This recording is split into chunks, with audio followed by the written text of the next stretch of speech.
ಓಂ ಸಮರ್ಥ ಸದ್ಗುರು ಶ್ರೀ ಸಾಯಿನಾಥಾಯ ನಮಃ. ಶ್ರೀ ಸಾಯಿ ಲೀಲಾಮೃತ ಅಧ್ಯಾಯ 29 ಗ್ರಂಥ ಪಾರಾಯಣ ಮಹಾತ್ಯ. ಶ್ರೀ ಸಾಯಿನಾಥರು ಹೀಗೆ ಹೇಳಿರುವರು: ನನ್ನ ಚರಿತ್ರೆಯ ಗಾನವೇ ನಿನಗೆ ಶ್ರೇಯಸ್ಕರವು. ಅದು ಈ ಭೂಮಿಯ ಮೇಲೆ ನನ್ನ ಅವತಾರ ಕಾರ್ಯದ ಪರಿಪೂರ್ಣದಂತೆಯೇ ಹೌದು. ಭಾವಸಹಿತವಾಗಿ ನನ್ನ ಚರ್ಯ ಸೂಕ್ತಿ ಗುಣಗಳನ್ನು ಮತ್ತು ವಿಭೂತಿಗಳ ಗಾನ ಮಾಡುವವರನ್ನು ನಾನು ಸಂಪೂರ್ಣವಾಗಿ ರಕ್ಷಿಸುವನು.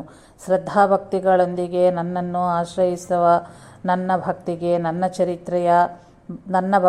ನನ್ನ ಚರಿತ್ರೆಯ ಪಾರಾಯಣದಿಂದ ಸಂತೋಷ ಪ್ರಾಪ್ತವಾಗುವುದು ಸಹಜವೇ ಆಗಿರುವುದು. ನನ್ನ ಮಾತನ್ನು ನಂಬು. ಸಂಪೂರ್ಣವಾದ ವಿಶ್ವಾಸದಿಂದ ನನ್ನನ್ನು ಕೀರ್ತಿಸಿ ನನ್ನ ಲೀಲೆಗಳನ್ನು ಗಾನ ಮಾಡುವವರಿಗೆ ಸಂಪೂರ್ಣವಾದ ಆನಂದ ಮತ್ತು ಶಾಂತಿಯನ್ನು ಪ್ರಸಾದಿಸುವನು. ವಿಶ್ವಾಸದಿಂದ ನನ್ನನ್ನು ಕೀರ್ತಿಸಿ ಸಂಪೂರ್ಣವಾಗಿ ನನ್ನಲ್ಲಿ ಶರಣು ಹೊಂದಿ ಸದಾ ಸರ್ವದಾ ನನ್ನನ್ನೇ ಸ್ಮರಣೆ ಮಾಡಿ ಧ್ಯಾನಿಸುವವರಿಗೆ ಮೋಕ್ಷ ನೀಡುವುದೇ ನನ್ನ ವ್ರತ. ನನ್ನ ಲೀಲೆಗಳ ಮತ್ತು ನನ್ನ ಚರಿತ್ರೆಯ ಚಿಂತೆಗೈದು ನನ್ನನ್ನೇ ಧ್ಯಾನಿಸುತ್ತಾ ನನ್ನಲ್ಲಿ ಭಕ್ತಿ ಇರಿಸಿ ನನ್ನ ನಾಮವನ್ನು ಜಪಿಸುವವರಿಗೆ ಇಂದ್ರಿಯ ವಿಷಯಗಳ ಮೇಲೆ ವಿಶ್ವಾಸ ಹೇಗಿರಲು ಸಾಧ್ಯ? ನನ್ನ ಚರಿತ್ರೆಯ ಆಲಿಸಿದ ಮಾತ್ರಕ್ಕೆ ಯಾರನ್ನಾದರೂ ಮೃತ್ಯುಮುಖದಿಂದ ರಕ್ಷಿಸುವನೇ? ಅವನಿಗೆ ವ್ಯಾಧಿ ನಿವಾರಣೆ ಆಗುವುದು. ಶ್ರದ್ಧಾಭಕ್ತಿಗಳಿಂದ ನನ್ನ ಚರಿತ್ರೆಯ ಶ್ರವಣಗೈದು ಅದನ್ನೇ ಗೈದರೆ ನಿನಗೆ ಶಾಂತಿ ಲಭಿಸುವುದು. ದೇಹಾತ್ಮಭಾವ ಮತ್ತು ದ್ವೈತ ದೃಷ್ಟಿ ನಶಿಸುವುದು. ಏಕಾಗ್ರವೂ ಪೂರ್ಣವೂ ಆದ ಭಕ್ತಿಯಿಂದ ಪೂರ್ಣ ಚಿತ್ತವೇ ದಿವ್ಯವಾದ ಶಕ್ತಿ ಮಂಡಲಾಗುವುದು. ಶ್ರೀ ಸಾಯಿ ಸಚ್ಚರಿತ್ರೆ. ಚರಿತ್ರೆ ಪಾರಾಯಣಕ್ಕೆ ಶ್ರೀ ಸಾಯಿನಾಥರು ಎಂತೂ ಅತ್ಯಂತ ಪ್ರಾಮುಖ್ಯತೆ ನೀಡುತ್ತಿರುವರು ಎಂಬುದ ಮೇಲಿನ ವಾಕ್ಯಗಳಿಂದ ನಮಗೆ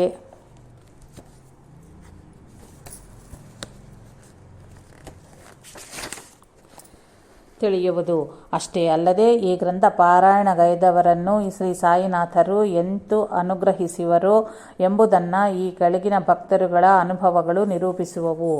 ಅದು 1985 ಜನವರಿ 20ನೇ ತಾರೀಕು ಶ್ರೀ ಸಾಯಿನಾಥರ ಜೀವನ ಚರಿತ್ರೆಯನ್ನು 3 ಸಪ್ತಾಹಗಳ ಪಾರಾಯಣ ಮಾಡಬೇಕೆಂದುಕೊಂಡು ಮೊದಲೇ ಸಪ್ತಾಹ ಪಾರಾಯಣ ಪೂರ್ಣಗೊಳಿಸಿ ಬಾಬಾರಿಗೆ ನೈವೇದ್ಯವನ್ನು ಅರ್ಪಿಸಿ ಆರತಿ ಬೆಳಗಿ 2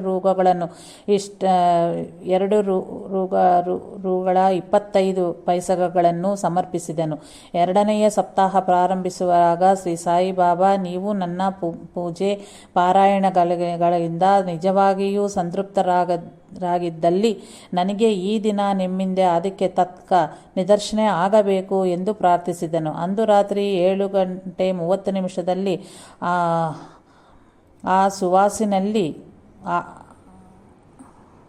ಆಸುವಾಸಿನಲ್ಲಿ ನನ್ನ ಮಗ ಓಡೋಡಿ ನನ್ನ ಬಳಿ ಬಂದು, ಶ್ರೀ ಸಾಯಿ ನಮ್ಮ ಮನೆಗೆ ಬಂದರು. 7 ಗಂಟೆಯ ಸುಮಾರಿಗೆ ಸಾಯಿಯಂತೆ ತಲೆಗೆ ವಸ್ತ್ರವನ್ನು ಕಟ್ಟಿ ಅವರ ಭೂಷಣದಲ್ಲಿಯೇ ಆಗಮಿಸಿ ನಿಮ್ಮ ಹೆಸರು ಉಳಿದು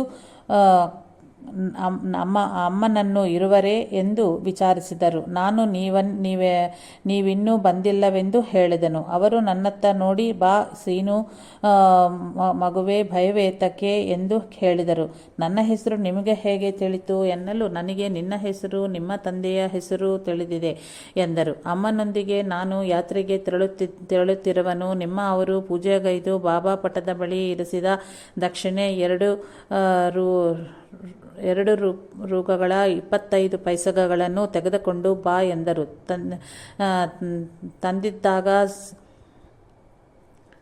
ತಂದಿದ್ದಾಗ ಸ್ವೀಕರಿಸಿ, ನನ್ನೇತಕ್ಕೆ ಯಾವಾಗಲೂ ನಿಂದಿಸುವೆ? ನಿಮ್ಮ ಅವರು ಬರುತ್ತಲೇ ನಾನು ಬಂದು ಹೋದೆನೆ ಎಂದು ಹೇಳು ಎಂದರು.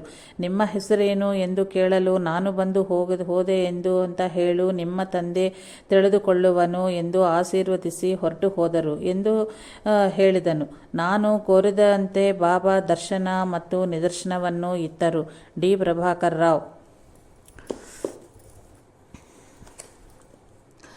ನಿಮ್ಮ ಬಳಿಯಿಂದ ಶ್ರೀ ಸಾಯಿ ಲೀಲಾಮೃತ ಗ್ರಂಥವನ್ನು ತರಿಸಿಕೊಂಡು ಪಾರಾಯಣ ಪೂರ್ಣಗೊಳಿಸುವ ಸಮಯದಿ ಉದ್ಯೋಗಗಳು ಸಮಸ್ಯೆಗಳು ಸುಲಭವಾಗಿ ಬಿಟ್ಟಗಲಿದವು. ರದ್ದಾಗಲಿದ್ದ ಸರ್ಕಾರದ ಆದೇಶಗಳು ನನಗೆ ಅನುಕೂಲವಾಗಿ ನಿಂತವು. ಎಲ್ಲೆಡೆಯೂ ನನಗೆ ವಿಜಯವೇ ಲಭಿಸುತ್ತಿರುವುದು. ಮನೆಯೊಳು ಎಲ್ಲರೂ ಸಾಯಿ ಭಕ್ತರಾಗಿ ಸಾಯಿ ಚರಿತ್ರೆಯ ನಿತ್ಯಪಾರಾಯಣ ಮಾಡುತ್ತಲಿರುವವು. ವಿ. ಶಿವರಾಮಯ್ಯ, ನೆಲ್ಲೂರು. ಶ್ರೀ ಭರದ್ವಾಜರು ರಚಿಸಿರುವ ಶ್ರೀ ಸಾಯಿ ಲೀಲಾಮೃತ ಗ್ರಂಥವನ್ನು ಪೂರ್ಣವಾಗಿ ಪಾರಾಯಣ ಮಾಡುವಷ್ಟರಲ್ಲಿಯೇ ಮನಸ್ಸು ಅತ್ಯಂತ ಪ್ರಶಾಂತವಾಯಿತು. ತೆಲುಗು ಭಾಷೆಯಲ್ಲಿ ಇಲ್ಲಿಯವರೆಗೆ ಇಂತಹ ಗ್ರಂಥ ಪ್ರಕಾಶಗೊಂಡಿರಲಿಲ್ಲ. ಎಂ. ಚೌಡಪ್ಪ, ಸೋಮಲಾಪುರಂ. ನನಗೆ ಫೆಬ್ರವರಿ 5, 1981 ಗುರುವಾರ ರಾತ್ರಿ ಕನಸಾಯಿತು. ನಾನು ಶಿರಡಿಗೆ ಹೋಗಿರುವನು. ಬಿಳಿಯ ನಿಲುವ ಅಂಗಿ ತೊಟ್ಟುಕೊಂಡು ಪದ್ಮಾಸನದಲ್ಲಿ ಬಾಬಾ ಒಂದು ಅಂಗಣದಲ್ಲಿ ಕುಳಿತಿರುವರು. ಅವರ ಹಿಂದೆ ಧ್ವನಿ ಬೆಳಗುತ್ತಲಿದೆ.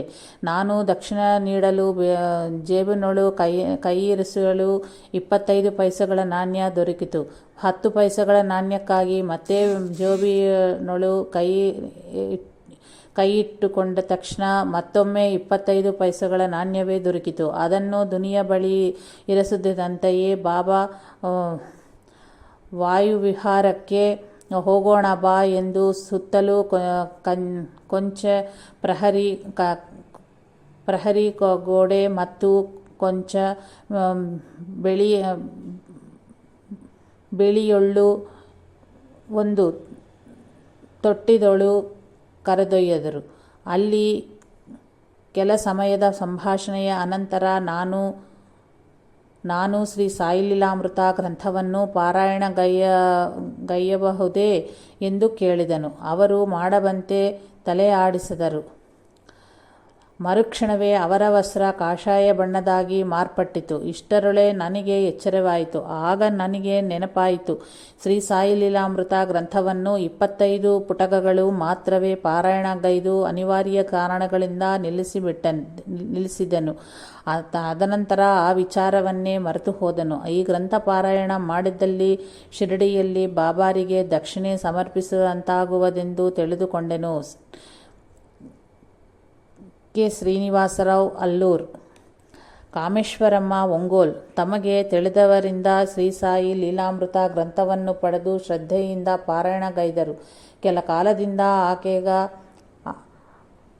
ಅಪಸ್ಮಾರ ವ್ಯಾಧಿ ಮತ್ತು ಬೆನ್ನು ಸೂಲಿ ಕಾಡುತ್ತಲಿತ್ತು. ಯಾವ ಚಿಕಿತ್ಸೆಗೂ ಕಡಿಮೆ ಆಗಲಿಲ್ಲ.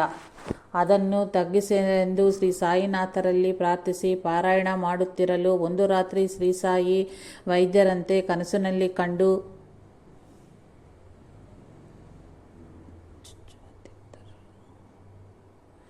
ಚುಚ್ಚುಮದ್ದಿತ್ತರು. ಆ ನೋವಿಗೆ ಎಚ್ಚರಿಕೆ ಆಗಿ ನೋಡಿಕೊಂಡಲ್ಲಿ ಚುಚ್ಚುಮದ್ದಿತ್ತ ಗುರುತು ಸ್ಪಷ್ಟವಾಗಿ ಕಂಡಿತು. ಅಲ್ಲಿಗೆ ಆ ವ್ಯಾಧಿ ತಗ್ಗಿತು. ಆಕೆ ಇದರಿಂದ ಸ್ಫೂರ್ತಿಯ ಹೊಂದಿ ಮತ್ತಷ್ಟು ಭಕ್ತಿಯೊಂದಿಗೆ ಪಾರಾಯಣ ಮಾಡುತ್ತಿರಲು ಆ ಧ್ಯಾನಕ್ಕೆ ಕುಳಿತುಕೊಳ್ಳುತ್ತಲಿದ್ದಂತೆಯೇ ಶಿರಡಿಯೊಳು ಶ್ರೀ ಸಾಯಿನಾಥರು ಕುಳಿತಂತೆ ಭಾವಪರವಶವು ಉಂಟಾಗಿ ಬಾಹ್ಯಸ್ಮೃತಿ ಕಳೆದುಕೊಂಡು 5-6 ತಾಸುಗಳ ಕಾಲ ಕುಳಿತಿರ್ತಿದ್ದಳು.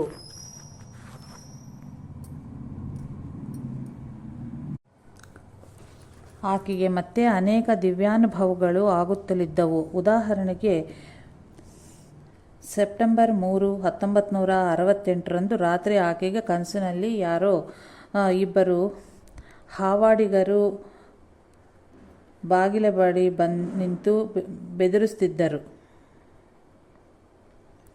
ಇಷ್ಟರಲ್ಲಿ ಬಿಳಿಯ ವಸ್ತ್ರಗಳ ಧರಿಸಿದ ಎದುರು ಮನೆಯ ಮುಸಲ್ಮಾನರ ಹುಡುಗ ಬಂದು ಅವರನ್ನು ಉರ್ದು ಭಾಷೆಯಲ್ಲಿ ಬೈದು ಅಟ್ಟಿಡಿದನು.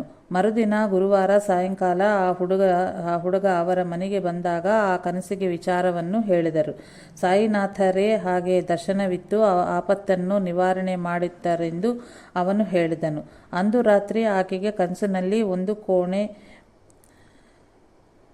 ಭೀಕರವಾಗಿ ಕಾಣುತ್ತಲಿದ್ದ ಕಪ್ಪು ಬಣ್ಣದ 4 ಕಂಡು ಆಕೆಯ ಕೊರಗಳಿಗೆ ಪಾಶ ಕಟ್ಟಿ ಎಳೆಯುತ್ತಿದ್ದರು. ಆಕೆ ಭಯಕಂಪಿತಳಾಗಿ ದೊಡ್ಡ ದನಿಯಲ್ಲಿ ಬೀರುತ್ತಾ ನಿದ್ರೆ ಎಂದು ಎದ್ದಳು. ಮತ್ತೆ ನಿದ್ರೆಯಾವರಿಸಿದ ನಂತರ ಮತ್ತೆ ಆ ನಾಲ್ಕರು ಆಕೆ ಮಲಗಿದ್ದ ಮಂಚದ ಸುತ್ತಲೂ ತಿರುಗುತ್ತಂತೆ ಕನಸಾಯಿತು. ಇಷ್ಟರಲ್ಲಿಯೇ ಬಿಳಿಯ ವಸ್ತ್ರಗಳನ್ನು ಧರಿಸಿದ್ದ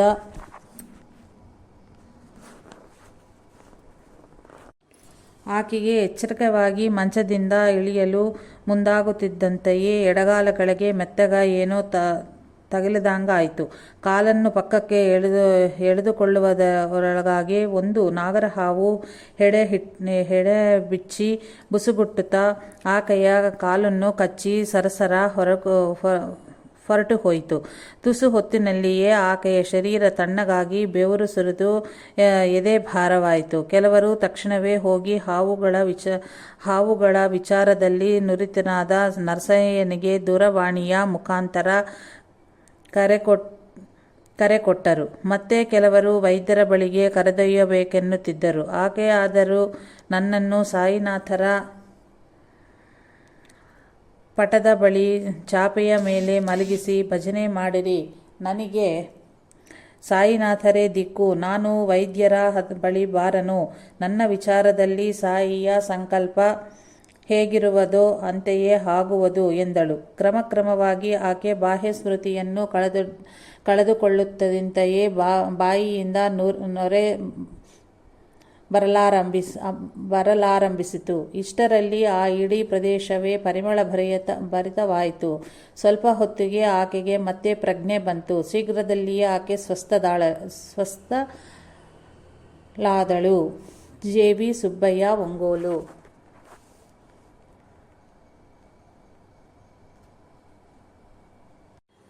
ನಮ್ಮ ದೊಡ್ಡ ಮಗನಿಗೆ ಭೀಮವರಂ ಎಂಬಲ್ಲಿ ಸೆಂಟ್ರಲ್ ಬ್ಯಾಂಕಿನೊಳು ವ್ಯವಸ್ಥಾಪಕ ಮ್ಯಾನೇಜರಾಗಿ ಆದನು. ಅಲ್ಲಿಗೆ ಸೇರುವಷ್ಟು ಒಳಗಾಗಿಯೇ ಕಾಕಿನಾಡದಲ್ಲಿ ಹೆರ್ನಿಯಾ ಶಸ್ತ್ರಚಿಕಿತ್ಸೆಯ ಮಾಡಿಸಿಕೊಂಡು ಅಕಸ್ಮಾತ್ತಾಗಿ ಮರಣವನ್ನಪ್ಪಿದನು. ನನ್ನ ಚಿತಿಗೆ ಅಗ್ನಿಸ್ಪರ್ಶ ಮಾಡಬೇಕಾದ 45 ವರ್ಷದ ಮಗನನ್ನು ಚಟ್ಟದ ಮೇಲೆ ನೋಡಿದಾಗನಿಂದಲೂ ದುಃಖದ ಬೇಗೆಯಲ್ಲಿ ಬೇಯುತ್ತಿದ್ದನು. ನನ್ನ ಅಣ್ಣ ಪಿಂಗಲಿ ಪರಶುರಾಮಯ್ಯ ನನ್ನನ್ನು ಚೀರಾಲ ಎಂಬಲ್ಲಿಗೆ ಕರೆದೊಯ್ದು ಶ್ರೀ ಸಾಯಿಲೀಲಾಮೃತ ಗ್ರಂಥದ ಪಾರಾಯಣದಿಂದ ಮನೋವೇದನೆಯ ತಗ್ಗಿಸಿಕೊಳ್ಳೆಂದನು. ನಾನು ಪಾರಾಯಣಗೈಯುತ್ತಿರಲು ನನ್ನ ಬಾಧೆಯನ್ನು ಭರದ್ವಾಜ ಅವರಿಗೆ ಬರೆದು ತಿಳಿಸಿದರೆ ಸ್ವಲ್ಪ ಭಾರ ಕಡಿಮೆ ಆಗುವುದೆಂದು ತೋರಿತು. ಬಾಬಾರೇ ಒಂದು ದಿನ ಕನಸಿನಲ್ಲಿ ಕಂಡು ಅಳುತ್ತಾ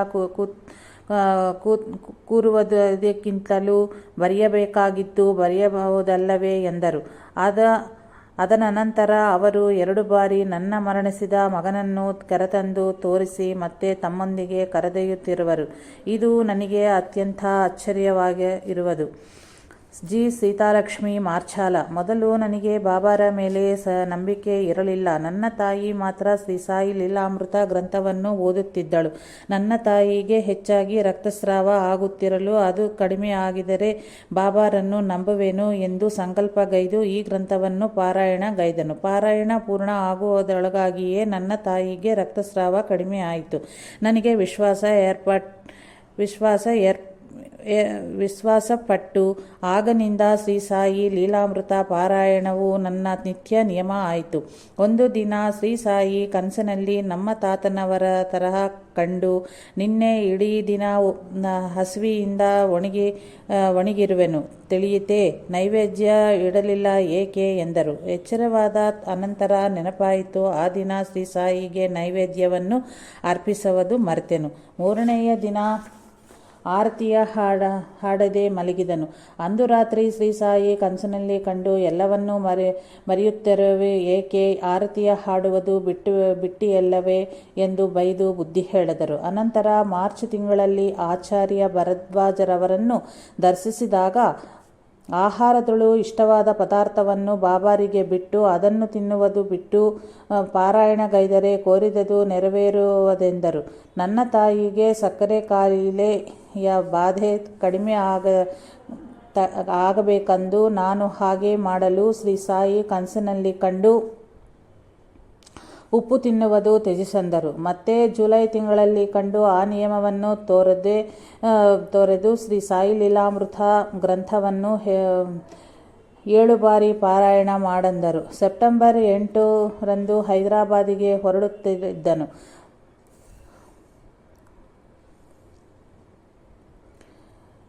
ಮುಂಗಡ ಕಾಯಿದರಿಸಿದ ಟಿಕೆಟ್ನಲ್ಲಿ ನನ್ನ ವಯಸ್ಸು 19ಕ್ಕೂ ಬದಲಾಗಿ 69 ಮುದ್ರಿತದಾದ ಕಾರಣ ಟಿಕೆಟ್ ಕಲೆಕ್ಟರು 100 ರೂಗಳ ದಂಡ ಕಟ್ಟೆಂದನು. ನನ್ನ ಬಳಿ 50 ರೂಗಳು ಮಾತ್ರವೇ ಇದ್ದಿತ್ತು. ನಾನು ಕಳವಳಗೊಳ್ಳುತ್ತಿರಲು ಯಾರೋ ಒಬ್ಬರೇ 55 ರೂಗಳನ್ನು ನನ್ನ ಪರವಾಗಿ ಕಟ್ಟಿ ನನ್ನ ಕೈಗೆ 10 ರೂಗಳನ್ನು ಕೊಟ್ಟಳು. ಇದನ್ನು ಖರ್ಚಿಗಾಗಿ ಇರಿಸಿಕೊಳ್ಳಮ್ಮ ಎಂದಳು. ಆಕೆಯ ವಿಳಾಸ ಕೇಳಲು ಹೇಳದೆ ನಿನ್ನ ಮದುವೆಗೆ ಬರುತ್ತೇನೆ ಬಿಡು ಎಂದು ರೈಲಿನಿಂದ ಇಳಿದು ಹೋದಳು. ನನ್ನ ವಿಳಾಸವನ್ನು ತಿಳಿದುಕೊಳ್ಳದೆ ತನ್ನ ವಿಳಾಸವನ್ನು ನೀಡದೆ ಆಕೆ ನನ್ನ ಮದುವೆಗೆ ಬರಬಲ್ಲರೆಂದರೆ ಆಕೆ ಸಾಯಿಯೇ ಆಗಿರಬೇಕೆಂದು ಅನಂತರ ಹೊಳಿತು. ಸೆಪ್ಟೆಂಬರ್ 10ರಂದು ಶಿರಡಿಯಲ್ಲಿ ಬೆಳಗಿನ ಜಾವ 4 ಗಂಟೆಗೆ ಎಚ್ಚರವಾಗುವ ವೇಳೆಗೆ ವಿಪರೀತವಾದ ಶೀತ ಕೆಮ್ಮಿನಿಂದ ಏಳಲಾರದಾದನು. ಗುರುವಾರದಂದು ಶಿರಡಿ ಕ್ಷೇತ್ರದೊಳು ಶ್ರೀ ಸಾಯಿ ಲೀಲಾಮೃತ ಶ್ರೀ ಗುರುಚರಿತ್ರೆಯ ಪಾರಾಯಣ ಮಾಡಲಾಗದ ಕಾರಣ ಅಳುತ್ತಾ ಮಲಗಿದನು. ನಿದ್ರೆಯಾವರಿಸಿ ಮತ್ತೆ 6 ಗಂಟೆಗೆ ಏಳುವ ಹೊತ್ತಿಗೆ ನನಗೆ ಯಾವ ಬಾಧೆಯೂ ಇರಲಿಲ್ಲ. ಈ ಸಂತೋಷದಿಂದ ಪಾರಾಯಣ ಗೈದನು. ಜಿ.ಆರ್. ಕೃಷ್ಣವೇಣಿ ಪಾಡೇರು. ನನಗೆ ಸಣ್ಣತನದಿಂದಲೂ ದೇವಿಯ ಪೂಜೆಯನ್ನು ಮಾಡುವ ಅಭ್ಯಾಸವಿದ್ದಿತ್ತು ಹೊರತು ಬಾಬಾರ ವಿಚಾರ ತಿಳಿದಿರಲಿಲ್ಲ. ಇತ್ತೀಚೆಗೆ 1987 ನಾವು ಶಿರಡಿಗೆ ಭೇಟಿಯಾದೆವು. ನಾನು ಸಾಯಿನಾಥರನ್ನು ಬಾಲಾ ತ್ರಿಪುರ ಸುಂದರಿ ದೇವಿ ಸ್ವರೂಪದಿ ಸಾಕ್ಷಾತ್ಕಾರ ಬೇಕೆಂದು ಕೋರಿದನು. ಅಂದು ಸಾಯಂಕಾಲ ಭಜನೆಗೆ ಮುಂಚೆ ಬಾಬಾ ಅಂತೆಯೇ ದರ್ಶನವಿತ್ತರು. ಆದರೂ ನನಗೆ ಬಾಲಾಸಾಯಿ ಒಬ್ಬರೇ ಅಥವಾ ಬೇರೆ ಬೇರೆಯಾ ಎಂಬ ಸಂದೇಶ ಇತ್ತಿತ್ತು. ಇಷ್ಟರಲ್ಲಿ ಯಾರೋ ವೃದ್ಧರು ಬಂದು ದ್ವಾರಕಾಮಾಯಿ ಎಂದರೆ ಏನೆಂದು ಭಾವಿಸಿರುವೆ? ಮಾಯಿ ಅಂದರೆ ತಾಯಿ ಎಂಥರ್ಥ. ಸಾಯಿ, ಗಾಯತ್ರಿ, ಬಾಲ ಎಲ್ಲ ಸ್ವರೂಪವೂ ಒಂದೇ. ಹೌದು, ಇದು ಶಕ್ತಿಪೀಠವೇ ಸರಿ ಎಂದರು.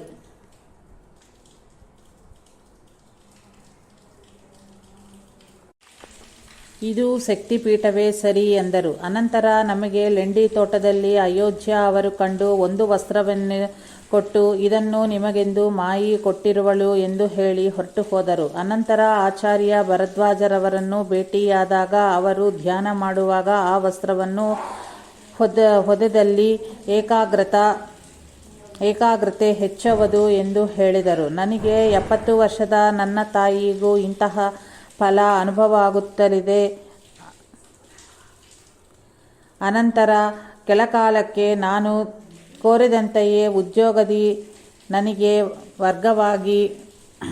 ವರ್ಗವಾಣಿ ಆಯಿತಾದರೂ ನನಗೆ ರಿಲೀವರ್ ಯಾರೂ ಬರಲಿಲ್ಲ. ಬಾಧೆಗಳಿಗಾಗಿ ಶ್ರೀ ಸಾಯಿನಾಥರನ್ನು ಪ್ರಾರ್ಥಿಸಲು ಅಂದು ರಾತ್ರಿ ಕನಸಿನಲ್ಲಿ ಯಾರೋ ಅಪರಿಚಿತ ವ್ಯಕ್ತಿ 3 ಬಾರಿ ಶ್ರೀ ಗುರುಚರಿತ್ರೆಯ ಪಾರಾಯಣ ಮಾಡು ಎಂದು ಹೇಳಿದರು. ಸರಿಯಾಗಿ ಆ ಪಾರಾಯಣ ಪೂರ್ಣ ಆಗುತ್ತಂತೆಯೇ ರಿಲೀವರ್ ಬಂದು ನಾನು ರಿಲೀವ್ ಆದನು. ಜಿ. ವಿಶ್ವೇಶ್ವರರಾವ್ ಪಾಡೇರು.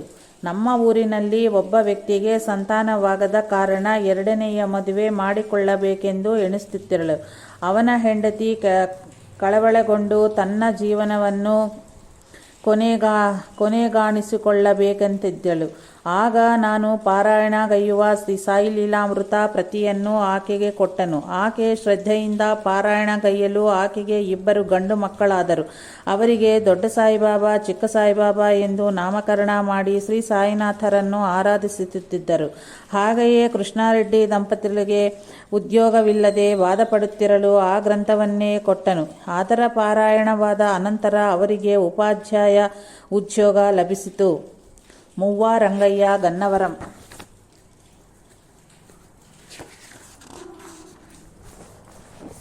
ನಾನು ಭಗವದ್ಗೀತಾ ಮತ್ತು ಶ್ರೀ ರಾಘವೇಂದ್ರ ಸ್ವಾಮಿ ಸ್ತೋತ್ರಗಳನ್ನು ಪಾರಾಯಣ ಮಾಡುತ್ತಿದ್ದನಾದರೂ ನನ್ನ ಮಗಳು ಹೇಳಿದ ಶ್ರೀ ಬಾಬಾ ಚರಿತ್ರೆಯ ಓದಬೇಕನ್ನಿಸುತ್ತಿರಲಿಲ್ಲ. 6 ವರ್ಷಗಳ ಹಿಂದೆ ಹೇಗೋ ಶ್ರೀ ಸಾಯಿ ಲೀಲಾಮೃತವನ್ನು ಒಂದು ಬಾರಿ ಪೂರ್ಣಗೊಳಿಸಿದನು. ಅಂದು ರಾತ್ರಿ ಕನಸಿನಲ್ಲಿ ಯಾರೋ ನನಗೆ ಗದಾಧರನ ಅಂದರೆ ಶ್ರೀ ರಾಮಕೃಷ್ಣ ಪರಮಹಂಸರ ಚರಿತ್ರೆಯನ್ನು ಓದೆಂದು ಹೇಳಿದರು. ಮರುದಿನ ನನ್ನ ಮಗಳು ಅವರ ಮನೆಗೆ ಹೋದಾಗ ಅವರು ಆಗಲೇ ಶ್ರೀ ರಾಮಕೃಷ್ಣ ಪರಮಹಂಸರ ಚರಿತ್ರೆಯ ಓದಿದವೆಂದು, ಬಹಳ ಚೆನ್ನಾಗಿದೆ ಎಂದು ನನ್ನನ್ನು ಓದೆಂದು ಹೇಳಿದರು.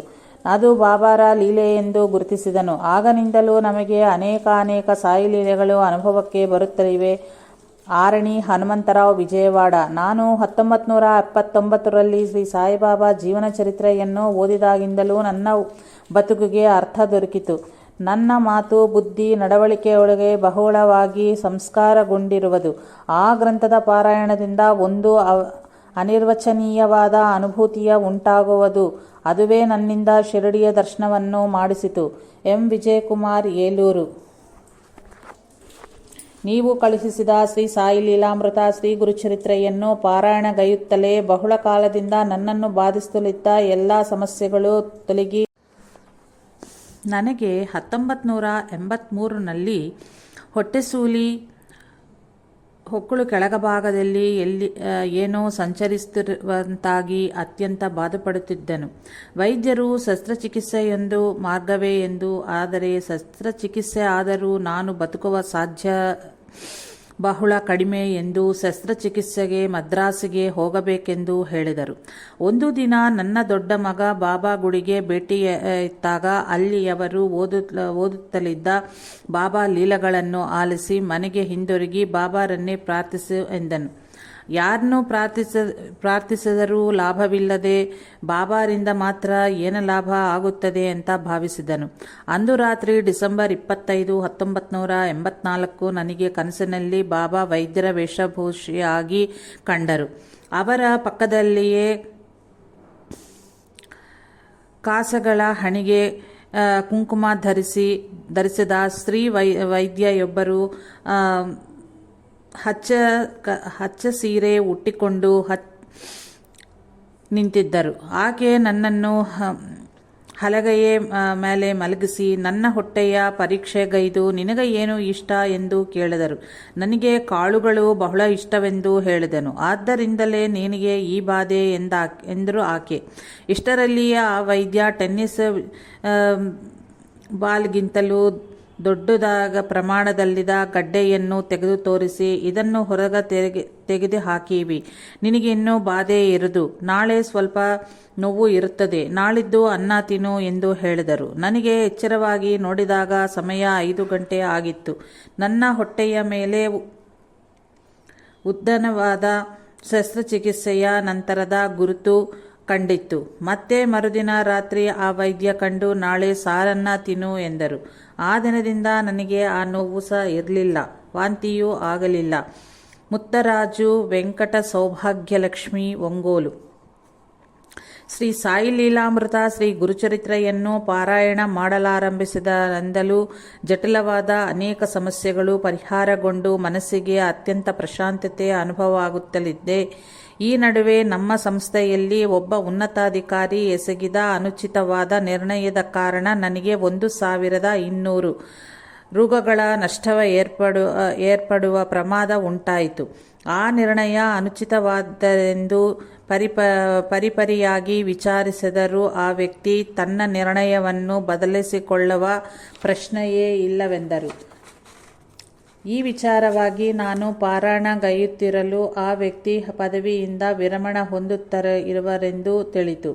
ನಾನು ಶ್ರೀ ಗುರುಚರಿತ್ರೆಯೊಳು ಮಹಿಮೆ ಇದ್ದಲ್ಲಿ ಅವರು ತಮ್ಮ ನಿರ್ಣಯವನ್ನು ಬದಲಿಸಿಕೊಳ್ಳಬೇಕೆಂದು ದತ್ತಸ್ವಾಮಿಗೆ ಹೇಳಿಕೊಂಡು ಶ್ರೀ ಗುರುಚರಿತ್ರೆ ಆಂಗ್ಲ ಭಾಷೆಯ ಒಂದು ಪ್ರತಿಯನ್ನು ಅವರಿಗೆ ಕಾಣಿಕೆಯಾಗಿ ಅಂಚೆಯ ಮೂಲಕ ಕಳಿಸಿದನು. ಅವರು ಅದನ್ನು ತಕ್ಷಣವೇ ಓದಿರಬೇಕು. ಆ ಗ್ರಂಥ ಅತ್ಯಂತ ಮಹಿಮಾನ್ವಿತವಾದ್ದೆಂದು, ಒಳ್ಳೆಯ ಗ್ರಂಥವನ್ನು ಕಳುಹಿರುವೆನೆಂದು, ತಮ್ಮ ನಿರ್ಣಯವನ್ನು ಬದಲಿಸಿಕೊಳ್ಳುತ್ತಿರುವನೆಂದು ಅವರು ಪತ್ರ ಬರೆದರು. ಈ ಗ್ರಂಥ ಅವರಿಗೆ ತಲುಪಿದ ಮಾತ್ರಕ್ಕೆ ಒಬ್ಬ ವ್ಯಕ್ತಿಯಲ್ಲಿ ಅಂತಹ ಬದಲಾವಣೆ ಆಗಿದೆ ಎಂದರೆ 108 ಬಾರಿ ಪಾರಾಯಣ ಮಾಡಿದವರಲ್ಲಿ ಇನ್ನೆಷ್ಟು ಬದಲಾವಣೆಗೆ ಆಗಿರಬೇಕು. ಆದ್ದರಿಂದಲೇ ಆಚಾರ್ಯ ಭರದ್ವಾಜವರು ಪ್ರತಿಯೊಬ್ಬರಿಂದಲೂ ಶ್ರೀ ಗುರುಚರಿತ್ರೆಯನ್ನು ನಿತ್ಯ ಪಾರಾಯಣ ಮಾಡೆಂದು ಹೇಳುವರು. ಬಿ. ಕೇಶವರಾವ್, ವಿಶಾಖಪಟ್ಟಣ. ಸಣ್ಣಿಂದಲೂ ನಮ್ಮ ತವರು ಮನೆಯಲ್ಲಿ ಬಾಬಾರನ್ನು ಪೂಜಿಸುತ್ತಿದ್ದೆವು. ಮದುವೆ ಆದ ಬಳಿಕ ಅದಕ್ಕೆ ಅವಕಾಶವೇ ಇಲ್ಲದಾಯಿತು. ಮಾನಸಿಕವಾಗಿಯೂ ನಾನು ಬಹು ಬಾಧೆಗೊಳಗಾದೆನು. ಒಂದು ದಿನ ಪುಸ್ತಕ ಬೈಂಡ್ ಮಾಡಿ ಇರಸೆಂದು ಯಾರೋ ಶ್ರೀ ಸಾಯಿ ಲೀಲಾಮೃತವನ್ನು ಇತ್ತರು. ಆಗ ಕೆಲವು ಪುಟಗಳನ್ನು ಓದುವ ಅವಕಾಶ ದೊರೆಯಿತು. ಅನಂತರ ತಿಳಿದವರ ಮೂಲಕ ಆ ಪುಸ್ತಕವನ್ನು ತರಿಸಿಕೊಂಡು 3 ಬಾರಿ ಪಾರಾಯಣಗೈದು ವಿಭೂತಿಯನ್ನು ಬೆರೆಸಿದ ತೀರ್ಥವನ್ನು ಎಲ್ಲರೂ ಸ್ವೀಕರಿಸಿ ಸೇವಿಸಿದೆವು. ಅದರೊಂದಿಗೆ ನಮ್ಮ ಮನೆಯಲ್ಲಿ ಎಲ್ಲರೂ ಬದಲಾಗಿ ಬಾಬಾರನ್ನು ಪೂಜಿಸಲು ಅತ್ಯಂತವಾಗಿ ಆದರಿಸುತ್ತಿರುವರು. ಆ ಪಾರಾಯಣ ಮುಗಿದ ದಿನ ನಾನು ನಮ್ಮ ಬೀದಿಯಲ್ಲಿ ನಡೆದು ಹೋಗುತ್ತಿರಲು ಒಂದು ನಾಯಿ ನನ್ನ ಕಾಲು ಹಿಡಿದುಕೊಂಡಿತು. ಅದು ಅನೇಕರನ್ನು ಕಡಿದಿತ್ತು ಸಹಿತ. ನಾನು ಬಾಬಾ ಎಂದು ಚೀರಿದೆನು. ಆ ನಾಯಿ ನನ್ನ ಕಾಲುವನ್ನು ಬಿಟ್ಟು ಸ್ವಲ್ಪ ದೂರ ಹೋಗಿ ಕುಳಿತು ನಿರ್ಲಿಪ್ತವಾಗಿ ನನ್ನನ್ನು ನೋಡುತ್ತಲಿತ್ತು. ಸ್ಮರಿಸುತ್ತಿದ್ದಂತೆಯೇ ನನ್ನ ಕಾಲನ್ನು ಕಚ್ಚಲೆತ್ನಿಸಿದ ನಾಯಿಯು ಬಿಟ್ಟಗಲಿದೆದು. ಆಶ್ಚರ್ಯವೇ ಸರಿ. ಒಬ್ಬ ಭಕ್ತ, ನೆಲ್ಲೂರು. ನೀವು ಶ್ರಮವಹಿಸಿ ನಮ್ಮಂತರಹ ದೀನರಿಗೆ ಬೆಳಕು ಮತ್ತು ಮಾರ್ಗದರ್ಶನ ಮಾಡುತ್ತಲಿರುವಿರಿ. ಈ ಸಂಸಾರ ಕೂಪದಂತೂ ಮುಳುಗಿ ಹೋಗುತ್ತಲಿರುವ ನನಗೆ ಶ್ರೀ ಸಾಯಿ ಲೀಲಾಮೃತವು ಅಮೋಘವಾದ ದಿವ್ಯ ಶಾಂತಿಯನ್ನು, ಪ್ರಕಾಶಮಾನವಾದ ದಾರಿಯನ್ನು ತೋರಿಸಿದೆ. ಎಂ. ಕಮಲಾಕುಮಾರಿ. ಶ್ರೀ ಸಾಯಿನಾಥರ ಕೃಪೆಯಿಂದ ನನ್ನ ಶ್ರೀಮತಿ ಶ್ರೀ ಸಾಯಿಬಾಬಾ ಜೀವನ ಚರಿತ್ರೆಯನ್ನು 9 ಬಾರಿ, ಶ್ರೀ ಗುರುಚರಿತ್ರೆಯನ್ನು 9 ಬಾರಿ ಪಾರಾಯಣಗೈದು ಅಕ್ಕಲಕೋಟ್ ಶ್ರೀ ಸ್ವಾಮಿ ಸಮರ್ಥರ ಚರಿತ್ರೆಯ ಓದುತ್ತಿರಲು ಕನಸಿನಲ್ಲಿ ದಿವ್ಯ ಪುರುಷರಾದ ಒಬ್ಬ ಮಹಾತ್ಮರು ದರ್ಶನವಿತ್ತು 2 ಮಾವಿನ ಹಣ್ಣುಗಳನ್ನು ಪ್ರಸಾದಿಸಿದರು. ಅದರ ಮರುದಿನವೇ ನಮ್ಮ ಆಸೆಗಳ ನನಸಾಗಿಸುತ್ತಲೇ ನಮಗೆ ಮಗ ಹುಟ್ಟಿದನು. ಶ್ರೀನಿವಾಸುಲು, ಶೂಳೂರುಪೇಟ. ಜನವರಿ 1981ರಲ್ಲಿ ಮಕರ ಸಂಕ್ರಾಂತಿಗೆ ಅಯ್ಯಪ್ಪ ಸ್ವಾಮಿಯ ದರ್ಶನಾರ್ಥಕ್ಕಾಗಿ ಹೊರಡಲೆಣಿಸಿ ಮಾಲೆ ಧರಿಸಿದನು. ಈ ದೀಕ್ಷೆ ವಹಿಸುವ ಮೊದಲು ಶ್ರೀ ಸಾಯಿ ಲೀಲಾಮೃತ, ಶ್ರೀ ಗುರುಚರಿತ್ರೆಯ ಪಾರಾಯಣಗೈದನು. ಅನಂತರ ವ್ಯಾನಿನಲ್ಲಿ ಹೊರಟು ಒಂದು ಬೆಳಗಿನ ಜಾವ ಕಾಲ್ನಡಿಗೆಯಿಂದ ಬೆಟ್ಟಕ್ಕೆ ಹೊರಡುವ ಸ್ಥಳಕ್ಕೆ ಹೋಗಿ ಸೇರಿದನು. ಸ್ವಲ್ಪ ದೂರ ಸಾಗಿದ ಅನಂತರ ಬೆಟ್ಟಗಳ ಸಾಲನ್ನು ನೋಡಲು ನನ್ನಿಂದ ಮುಂದೆ ಸಾಗಲಾದೀತೆ ಎಂದು ಭಯಪಟ್ಟನು. ಆಗ ನನ್ನ ವಯಸ್ಸು 49 ವರ್ಷಗಳು. ಒಟ್ಟು 45 ಮೈಲಿಗಳ ನಡೆಯಬೇಕಾಗಿತ್ತು. ಸಾಯಂಕಾಲ 6 ಗಂಟೆಗೆ ನಾವು ಸಾಗಬೇಕಾದ ದಾರಿ ಇಕ್ಕಟ್ಟಾಯಿತು. ಅತ್ಯಂತ ಜಾಗರೂಕದಿಂದ ಮುಂದೆ ಸಾಗಬೇಕು. ಸೂರ್ಯಾಸ್ತವಾಗಿ ಕತ್ತಲಾವರಿಸಿತು. ನನಗೆ ಸಂಪೂರ್ಣ ದಣಿವಾಗಿ ನನ್ನ ಸಾಯಿಬಾಬಾ ನನಗೆ ಸ್ಮರಣೆ ಬಂದರು. ಒಂದು ಹೆಜ್ಜೆ ಮುಂದುವರಿಸಿದರೆ ಮತ್ತೊಂದು ಕಾಲನ್ನು ಮುಂದಿರಿಸುವುದು ಅತ್ಯಂತ ಬಾಧಕರವಾಯಿತು. ಕೇವಲ ಕ್ಷಣಗಳಲ್ಲಿ ಕೈಯಲ್ಲಿ ದಂಡಿ ಹಿಡಿದು ಕಾಲಿಗೆ ರಬ್ಬರ್ ಚಪ್ಪಲಿಗಳ ಧರಿಸಿ ಒಬ್ಬ ವೃದ್ಧರು ನನ್ನನ್ನು ಭೇಟಿ ಮಾಡಿ ನನ್ನ ಎಡಗೈಯನ್ನು ಅವರ ಕಂಕುಳಲ್ಲಿ ಇರಿಸಿಕೊಂಡು ಭಯವಿಲ್ಲ, ನನ್ನೊಂದಿಗೆ ನಡೆ ಎಂದರು. ಅವರ ಕಂಕುಳಲ್ಲಿ ನನ್ನ ಕೈಯಿರಿಸಿಕೊಳ್ಳದಂತೆಯೇ ನನ್ನ ನೀರಸತ ಮಾಯವಾಯಿತು. ಅರ್ಧ ಗಂಟೆಯೊಳಗ ವಿದ್ಯುತ್ ದೀಪಗಳದೆಡೆ ಒಂದು ವಿಶಾಲವಾದ ಪ್ರದೇಶವನ್ನು ಸೇರಿದವು. ನನ್ನ ಪ್ರಯತ್ನವಿಲ್ಲದೆಯೇ ನನ್ನ ಕೈ ಅವರ ಕಂಕುಳಿನಿಂದ ಜಾರಿ ಹೋಯಿತು. ಆ ವೃದ್ಧರು ನನ್ನೊಂದಿಗೆ ಇರುವರೆಂದು ತಿಳಿದು ಕೆಲವು ಹೆಜ್ಜೆಗಳನ್ನು ಹಾಕಿ ಅವರನ್ನು ನೋಡಿ ನಮಸ್ಕರಿಸಬೇಕೆಂದು ನೋಡುತ್ತಿದ್ದಂತೆಯೇ ಅವರೆಲ್ಲಿಯೂ ಕಾಣಿಸಲಿಲ್ಲ. ಶ್ರೀ ಸಾಯಿನಾಥರೇ ಆ ರೂಪದಳು ಬಂದು ನನ್ನನ್ನು ಆ ದುರ್ಗಮವಾದ ದಾರಿಯಲ್ಲಿ ಸುಗಮವಾಗಿ ನಡೆಸಿ ಗುರಿ ಮುಟ್ಟಿಸಿ ಅದೃಶ್ಯರಾದರು. ಕಡೆಗೆ ಸ್ವಾಮಿಯ ಸನ್ನಿಧಿಯಲ್ಲಿ 18 ಮೆಟ್ಲುಗಳ ಬಳಿ ಸೇರುತ್ತದಂತೆಯೇ ಆ ಜಂಗುಳಿಯ ಒತ್ತಡಕ್ಕೆ ನನಗೆ ಉಸಿರಾಡುವುದೇ ಬಹಳ ಕಷ್ಟವಾಗಿ ನನ್ನ ಜೀವನದ ಕಡೆಯ ಕ್ಷಣ ಬಂದಿತೆಂದು ತೋರಿತು. ಆ ಕಾಡು ಕತ್ತಲದಲ್ಲಿ ಕೆಲವರು ಕೆಳಗೆ ಬಿದ್ದು ಹೋದರು. ಕೆಲವರ ಇರುಮುಡಿ ಕೆಳಗೆ ಬಿದ್ದವು. ಆದರೂ ನಾನು ಹೇಗೋ ಮೆಟ್ಟಲ ಬರಿ ಸೇರಿ ತಂಗಿನಕಾಯಿ ಒಡೆಯಲು ಯಶಸ್ವಿಯಾದನು. ಅನಂತರ ಕಣ್ಣು ಮುಚ್ಚಿ ತೆರೆಯುವುದರೊಳಗಾಗಿ ನಾನು 18 ಮೆಟ್ಟುಗಳ ಮೇಲಿದ್ದನು. ಅಲ್ಲಿಗೆ ಹೇಗೆ ತಲುಪಿದೆನೋ ಎಂಬುದು ನನಗೆ ಪರಮಾಶ್ಚರ್ಯವಾಗಿದ್ದಿತು. ಶ್ರೀ ಅಯ್ಯಪ್ಪ ಸ್ವಾಮಿಯನ್ನು ದರ್ಶಿಸಿ ಸುಖವಾಗಿ ಮನೆಗೆ ಹಿಂದಿರುಗಿ ಬಂದೆನು. ದಯಾಳ್ ಶರಣ್, ಕರ್ನೂಲ್. ಶ್ರೀ ಸಾಯಿ ಲೀಲಾಮೃತ ಗ್ರಂಥದ ಮೊದಲ ಮುದ್ರಣೆಯಲ್ಲಿ ಪ್ರೂಫ್ ದಂತಿದ್ದ ಕೆಲವು ಪುಟಗಳನ್ನು ಮಾತ್ರವೇ ಪಿನ್ ಹಾಕಲಾಗಿದ್ದವುಗಳು ಒಬ್ಬ ಭಕ್ತನಿಂದ ದೊರೆತವು. ಅದನ್ನು ಶ್ರದ್ಧೆಯಿಂದ ಪಠಿಸಿದಾಗ ನನಗೆ ಕೆಲವು ಒಳ್ಳೆಯ ಘಟನೆಗಳು ಘಟಿಸಿದವು. ಅನಂತರ ಪೂರ್ಣ ಪುಸ್ತಕವೇ ದೊರಕಿತು. ಈ ನಡುವೆ 1981 ಸ್ನೇಹಿತರೊಬ್ಬರು ಕೊಟ್ಟರು. ಕ್ರಮ ಪದ್ಧತಿಯಂತ ಪಾರಾಯಣ ಮಾಡದಿದ್ದರೂ ಅಲ್ಲಿ ಕೆಲವು ಘಟನೆಗಳನ್ನು ಓದುತ್ತಿರಲು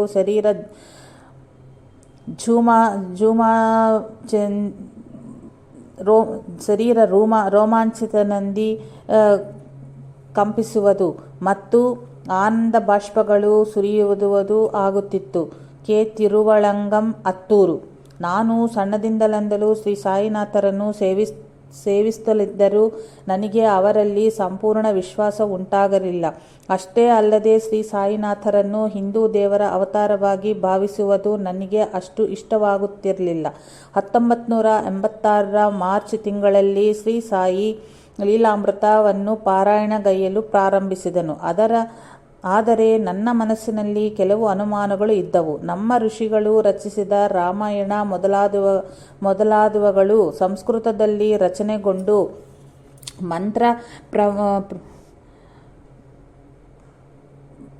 ಮಂತ್ರ ಪ್ರಮಾಣಿತವಾಗಿ ಇರುವವು. ಗುರುಪದೇಶದ ಅನಂತರ ಅಂತಹವುಗಳನ್ನು ಪಾರಾಯಣಗೈದರೆ ಫಲಪ್ರಾಪ್ತಿಯಾಗುವುದೇ ಹೊರತು ಒಬ್ಬ ಮುಸಲ್ಮಾನ ಫಕೀರನ ಬಗ್ಗೆ ರಚಿಸಲ್ಪಟ್ಟ ಚರಿತ್ರೆ, ಅದು ಭರದ್ವಾಜರಂತಹ ಸಾಮಾನ್ಯ ಮಾನವ ತೆಲುಗು ಭಾಷೆಯಲ್ಲಿ ರಚಿಸಿರುವುದನ್ನು ಓದಿದಲ್ಲಿ ಫಲಪ್ರಾಪ್ತಿಯಾಗುವುದೇ ಎಂಬುದೇ ನನ್ನ ಅನುಮಾನವಾಗಿತ್ತು. ಪಾರಾಯಣ ಮೊದಲು ಮಾಡಿದ 4 ದಿನಗಳಿಗೆ ನನಗೆ ಕನಸಿನಲ್ಲಿ ಶಿವಲಿಂಗದಿಂದ ಈಶ್ವರ, ಅವನೊಳಗಿಂದ ನರಸಿಂಹಸ್ವಾಮಿ ದರ್ಶನವಿತ್ತು. ನಿನಗೆ ತೆಲುಗುನಲ್ಲಿ ರಚಿಸಿರುವ ಭರದ್ವಾಜರ ರಚನೆ ಫಲಿಸುವುದೇ ಎಂಬ ಅನುಮಾನವನ್ನು ಇರಿಸಿಕೊಳ್ಳಬೇಡ, ತಪ್ಪದೆ ಫಲಪ್ರಾಪ್ತಿಯಾಗುವುದು. ಶ್ರೀ ಸಾಯಿ ಲೀಲಾಮೃತ, ಶ್ರೀ ಗುರುಚರಿತ್ರೆಯ ಅಲ್ಲದೆ ಅವರ ಅನ್ಯ ರಚನೆಗಳನ್ನು ಪಠಿಸಬೇಕು ಎನ್ನುತ್ತಲೇ ಪರಿಚಯವಿರದ ಕೆಲವು ಪುಸ್ತಕಗಳನ್ನು ನನ್ನ ಕೈಯಲ್ಲಿ ಇರಿಸಿದರು. ತದನಂತರ ನನ್ನ ಮಗಳಿಗೂ ಶ್ರೀ ಸಾಯಿನಾಥರ ವಿಗ್ರಹದಿಂದ ಬಾಬಾ ಹೊರಬಂದು ಶ್ರೀ ನರಸಿಂಹದೇವ ಆಗಿ ಮಾರ್ಪಟ್ಟಂತೆ ಕನಸಾಯಿತು. ಶ್ರೀ ಸಾಯಿ ಲೀಲಾಮೃತ, ಶ್ರೀ ಗುರುಚರಿತ್ರೆಯ ಗ್ರಂಥಗಳ ಪಾರಾಯಣದ ಬಗ್ಗೆ ಶ್ರೀ ಸಾಯಿಬಾಬಾ ತಾವು ಸ್ವಯಂ ತಮ್ಮ ಸಹಜ ರೂಪದಿ ಬಾರದೆ ನಾನು ಯಾವ ಹಿಂದೂ ದೇವತೆಗಳನ್ನು ಆರಾಧಿಸುವನೋ ಆ ದೇವರುಗಳು ತಾವೇ ಆಗಮಿಸಿ ಹೇಳಿದ ಕಾರಣ ಆ ದೇವರುಗಳು ಶ್ರೀ ಸಾಯಿಬಾಬಾ ಒಬ್ಬರೇ ಎಂದು ನಿರೂಪಿತವಾದ ಅನಂತರ ನನ್ನ ಎಲ್ಲ ಸಂದೇಹಗಳು ತೀರಿದವು. ಶ್ರೀ ಸಾಯಿ ಲೀಲಾಮೃತದ ಪಾರಾಯಣದಿಂದ ನನಗೆ ಮಾತ್ರವೇ ಅಲ್ಲದೆ ಇತರರಿಗಾಗಿ ನಾನು ಗೈದ ಪಾರಾಯಣವು ತಕ್ಷಣವೇ ಫಲವನ್ನು ತೋರಿದುದು ನನ್ನ ಸ್ವಂತ ಅನುಭವವಾಗಿ ಇರುವುದು. ತ್ರಿಕೂಟಂ, ನಟರಾಜ್ ಬಾಬಾ, ಕರ್ನೂಲ್. ಶ್ರೀ ಸಾಯಿನಾಥಾರ್ಪಣಮಸ್ತು. ಶುಭಂ ಭವತ್ತು. ಜೈ ಸಾಯಿ ಮಾಸ್ಟರ್.